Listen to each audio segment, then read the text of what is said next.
A governor in southwestern Nigeria won re-election with 85% of the vote, sweeping all 16 districts of his state.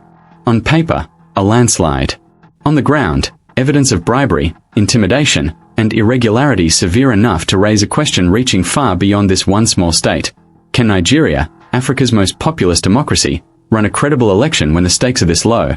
And what does that mean for the country's general election, just 1 year away in 2027?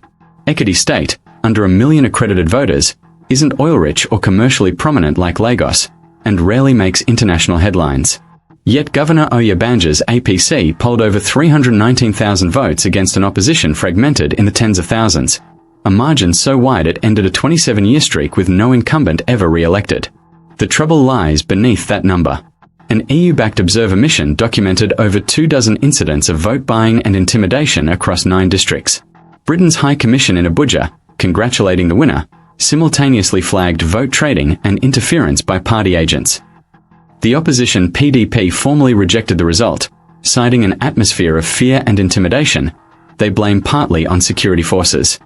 That so far as I see, the elections as conducted on last Saturday is virtually a joke. It's actually a slap on democracy. It is a deceit, is a farce. And if that is what we are going to be calling elections in Nigeria, it is a tragedy at best. Then came the footage. A video circulating on social media shows a young woman from Ekiti flashing 15,000 naira in cash, displaying her ink-marked thumb as proof she'd voted, and crediting the money to the ruling party. APC for life, APC for life, 15 pa, more votes. 15 pa, APC for what? For life. Oyebanji denies the allegations and has challenged accusers for evidence. There is a saying that a farmer who has diligently tilled the ground do not need fear the day of harvest. You understand? We've campaigned in Ekiti. We've been in the circle for close to 4 years. We have served our people diligently. And today is the day of harvest. Those who have not done anything, who have not sown anything, have every cause to fear. I have not heard of cases of intimidation. I have not heard of cases of inducement. But people must give reasons for failure, especially pending failure. Police say no formal complaint was filed. Monitor Yaga Africa says its independent count matched INEC's results, even as it warned vote buying undermined the process around them. A voter who is a teacher at a private school in Ekiti South Senatorial District, whose name is Favour, spoke angrily about what she witnessed at the polls on June 20th, Saturday. She said the ruling party openly induced voters with 15,000 naira each, and lamented that some voters sold their hearts for the money, while, in her words, observers simply looked away. My name is Adenike Favour. I am a private school teacher, a graduate. I thank God for making today a reality.